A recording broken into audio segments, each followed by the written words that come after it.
Assalamualaikum warahmatullahi wabarakatuh.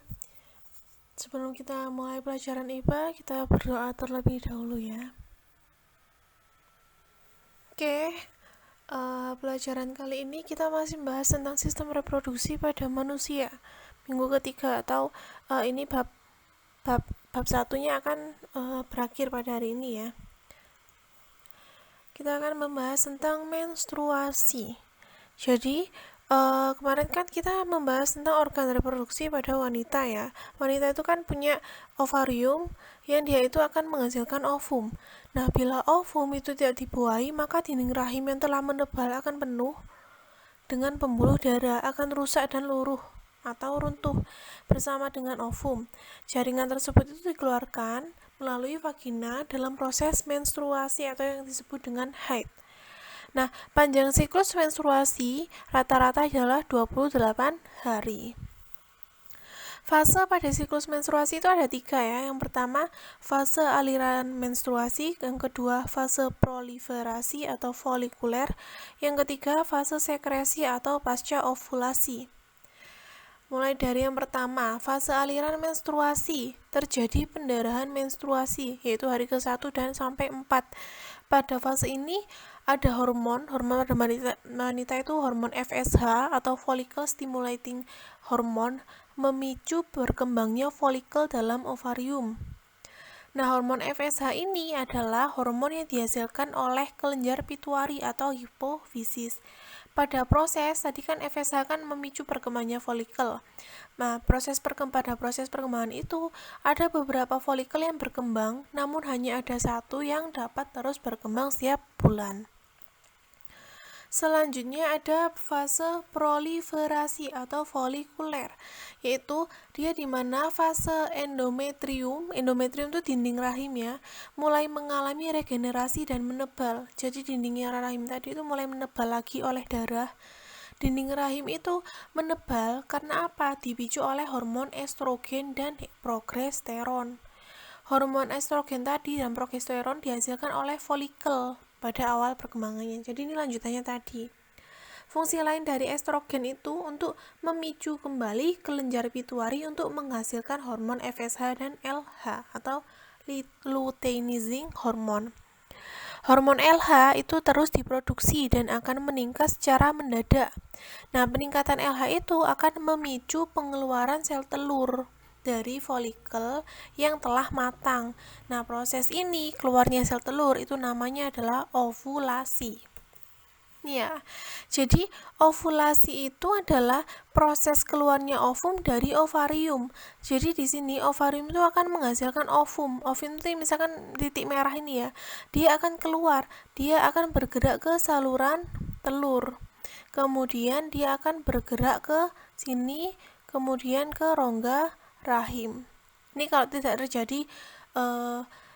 terjadi pembuahan ya. Kalau misalkan terjadi pembuahan atau sel sperma bisa masuk, nanti ovum itu akan dibuahi di sini. Jadi sel sperma dengan sel telur akan bertemu di sini.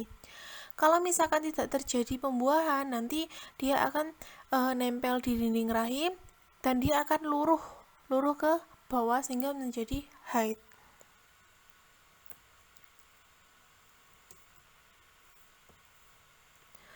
Kemudian fase yang ketiga atau yang terakhir, fase sekresi atau yang disebut dengan pasca ovulasi. Endometrium, jadi dindingnya ini itu akan terus menebal. Dia akan terus menebal dan mengandung lebih banyak pembuluh darah. Nah, jika sampai akhir fase ini tidak ada sel telur yang dibuahi oleh sperma, maka lapisan endometrium akan luruh dan mulai siklus menstruasi lagi.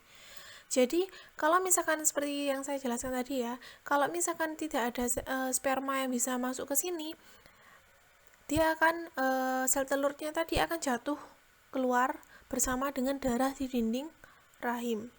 Oleh karena itulah kenapa kalau misalkan wanita ketika haid itu perutnya sakit, karena apa? Darah di endometrium ini akan luruh ke bawah sehingga dia akan keluar. Ini ya, ini adalah tabel atau grafik, mohon maaf, ini grafiknya antara hormon estrogen, progesteron, LH dan juga FSH. Jadi di sini ya, folikel tadi itu akan mengeluarkan sel telur. Sel telurnya yang warna biru ini. Sel telurnya ketika keluar itu terjadi ketika estrogen dan progesteronnya itu turun. Ketika estrogen progesteronnya turun. Nah, ketika itu LH-nya akan naik. Jadi LH-nya naik, estrogen progesteronnya turun, itu sel telur keluar dari ovarium. Setelah itu di sini ketika keluar dari ovarium, maka dinding rahim itu menebal. Untuk apa? Dinding rahimnya itu menebal untuk siap menerima zigot atau calon bayi agar bisa hidup di dalam perut. Kemudian jika tidak terjadi pembuahan, jadi kalau nggak ada sel sperma yang masuk, maka di sini akan terjadi ini pasca ovulasi, yaitu darahnya itu akan luruh.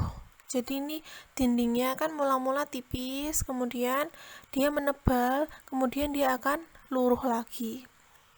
Ketika luruh, kemudian balik lagi ke fase yang nomor 1 lagi. Ini tabel siklus menstruasi. Proses yang terjadi ketika hari 1 sampai 6 itu menstruasi. Keadaan rahimnya itu perluruhan sel telur, darah, dinding rahim. Hari ke-7 sampai 12 sel telur masak dalam ovarium. Penebalan dinding uterus oleh estrogen. Jadi dindingnya rahim tadi itu akan menebal lagi oleh hormon estrogen. Kemudian hari ke-13 sampai 14 ovulasi, yaitu keluarnya telur dari ovarium. Pada saat itu rahim itu dindingnya semakin tebal. Pada proses hari ke-15 sampai 28, sel telur bergerak menuju rahim. Dinding pada saat ini posisinya sangat tebal untuk tadi menerima calon bayi tadi. Nah, hari ke-1 ke-6 lagi, balik lagi. Jika tidak dibuahi, maka akan terjadi menstruasi lagi. Pada saat ini, keadaan rahimnya itu balik kayak tadi lagi ya. Sel telur, darah, dan dinding rahimnya itu akan luruh kembali. Nah, sebagian besar menstruasi pada wanita itu terjadi pada umur 8-13 tahun dan dia itu akan berlanjut hingga umur 45-55 tahun. Jika menstruasi menjadi tidak teratur dan berhenti, maka pada saat itu namanya adalah menopause. Jadi ini terjadi pada orang-orang yang sudah tua. Orang-orang mbak-mbak itu yang sudah tua itu menopause, jadi tidak mengalami halangan atau haid. Nah, kalau tadi itu kan hubungannya kalau spermanya nggak bisa masuk ya ke sel telur. Nah, kalau misalkan terjadi fertilisasi atau kehamilan, jadi sel spermanya itu masuk ke sel telur atau sel ovum, apa yang akan terjadi? Maka dia akan terjadi kehamilan. Fertilisasi nama lainnya adalah proses pembuahan, yaitu proses peluburan antara satu sel sperma dengan satu sel telur yang sudah matang. Ini kalau misalkan ini pembuahan yang biasa, fertilisasi yang biasa. Kalau yang tidak biasa itu bisa jadi satu sel telur dibuahi oleh satu sel sperma, dua sel telur dibuahi oleh satu sel sperma atau dua sel telur dibuahi oleh dua sel sperma, itu akan terjadi bayi kembar. Jadi di sini sel telur itu dihasilkan dari sini atau dari sini juga.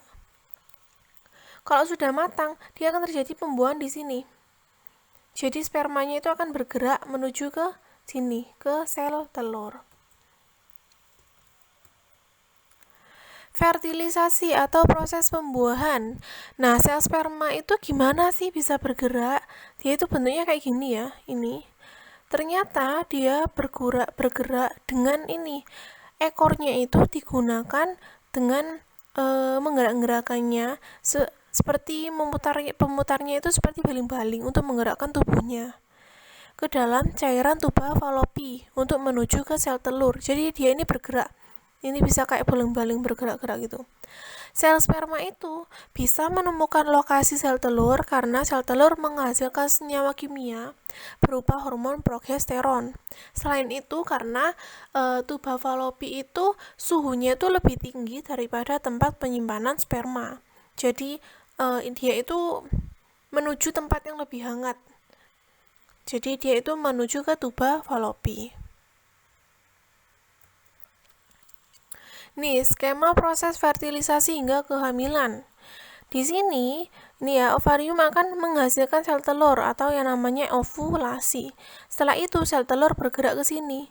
Di sini, nanti sel telur itu akan didatangi oleh sel sperma. Jadi di sini ini sel sperma ini sel telur. Nah, kalau terjadi kayak gitu, maka akan terbentuk zigot. Zigot itu seperti ini bentuknya.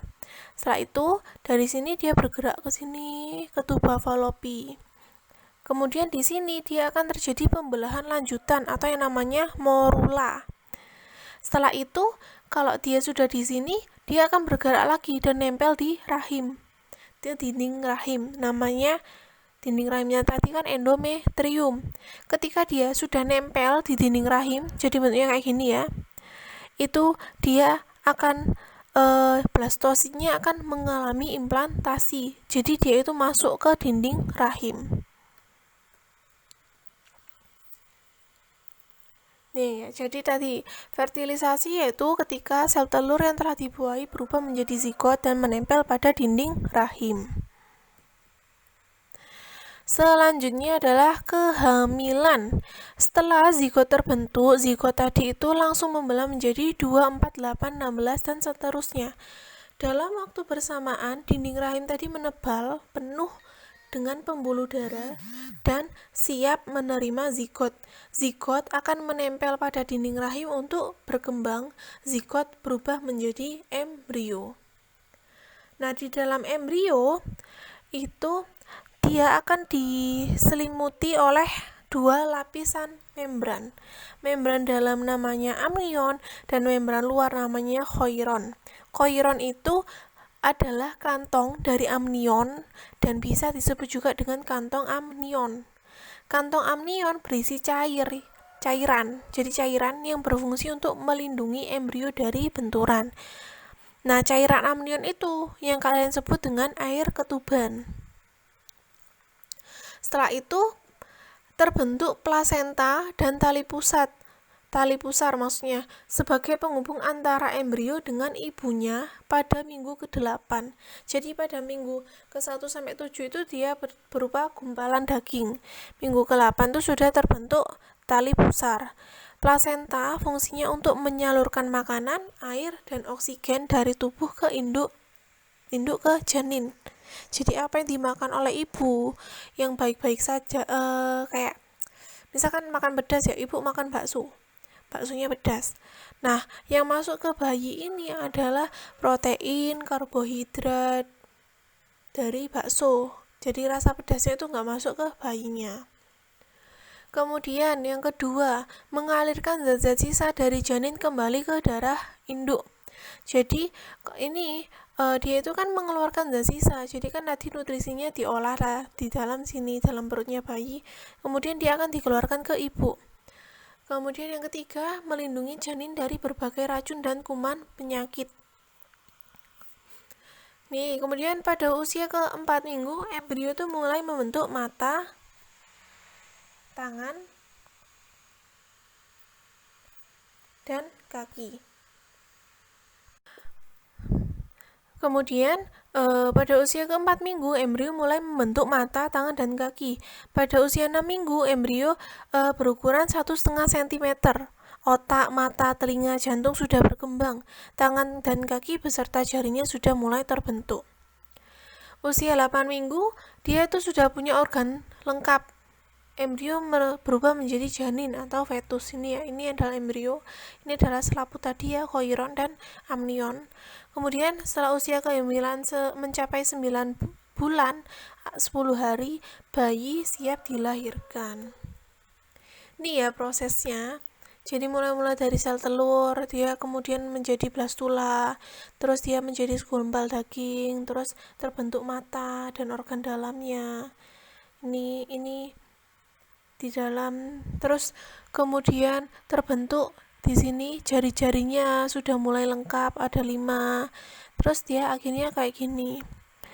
Ketika kayak gini, maka bayinya itu siap dilahirkan. Jadi posisi kepala bayi ada di bawah, sehingga kalau keluar nanti bayinya bisa langsung menghirup oksigen. Ini kalau bayi kembar, potretnya seperti ini ya. Jadi bayi yang ini akan keluar dulu, kemudian bayi yang ini akan terdorong keluar juga. Nah, kita lanjut ke penyakit pada sistem reproduksi yang namanya yang pertama kali adalah gonorrhea atau kencing nanah. Dia disebabkan oleh bakteri Neisseria gonorrhoeae. Ditularkan melalui hubungan seksual. Akibatnya apa? Radang pada organ reproduksi yang menyebabkan kemandulan, kemudian sakit mata, persendian, dan selaput otak pada bayi. Tanda dan gejalanya terdapat nanah pada ujung saluran kencing dan terasa panas saat buang air kecil. Kemudian yang kedua, sifilis. Penyebabnya adalah bakteri Treponema pallidum, ditularkan melalui hubungan seksual. Akibatnya kerusakan organ reproduksi. Pada stadium lanjut, sifilis menyerang hati, susunan syaraf, dan otak. Jadi mula-mula ini dia itu penyakit pada sistem reproduksi, tapi dia bisa menyerang hati, syaraf, dan otak. Sifilis ini bisa disebut juga dengan raja singa. Kemudian herpes genital. Jadi herpes ini disebabkan oleh virus herpes simplex serotip 2, ditularkan melalui hubungan seksual. Akibatnya gangguan pada organ reproduksi, kulit, dan menyebabkan kanker rahim. Kemudian keputihan, penyebabnya adalah parasit seperti jamur Candida albicans, protozoa Trichomonas vaginalis, bakteri, dan virus. Bakteri Candida albicans itu menyukai lingkungan yang mengandung gula dan hangat, sering ditemukan pada wanita hamil dan penderita diabetes mellitus. Akibatnya apa? Gangguan pada organ reproduksi wanita. Kemudian ada penyakit AIDS atau Acquired Immune Deficiency Syndrome. Penyebabnya adalah virus HIV, Human Immunodeficiency Virus. Akibatnya adalah hilangnya daya kekebalan tubuh terhadap penyakit karena virus ini menyerang sel-sel darah putih. Jadi kalau tubuh itu kekebalannya itu tidak dilindungi oleh sel darah putih, maka orang yang sakit AIDS ini akan rentang kena sakit. Jadi kalau misalkan kalian dekat dengan orang yang sakit AIDS dan kalian pada saat itu lagi pilek, maka orang itu pada saat itu juga akan langsung kena pilek. Nggak langsung sih, ada beberapa prosesnya. Penyebarannya lewat apa? Lewat kontak cairan tubuh dengan penderita AIDS. Orang yang terinfeksi virus ini akan menderita AIDS setelah 6 bulan atau lebih, tergantung dari daya tahan tubuhnya. Nih ya, ini adalah gambar dari virus AIDS, virus HIV, kalau misalkan dilihat dari mikroskop. Oke, demikian materi untuk hari ini. Habis ini akan ada ulangan harian untuk bab 1. Saya akhiri, wassalamualaikum warahmatullahi wabarakatuh.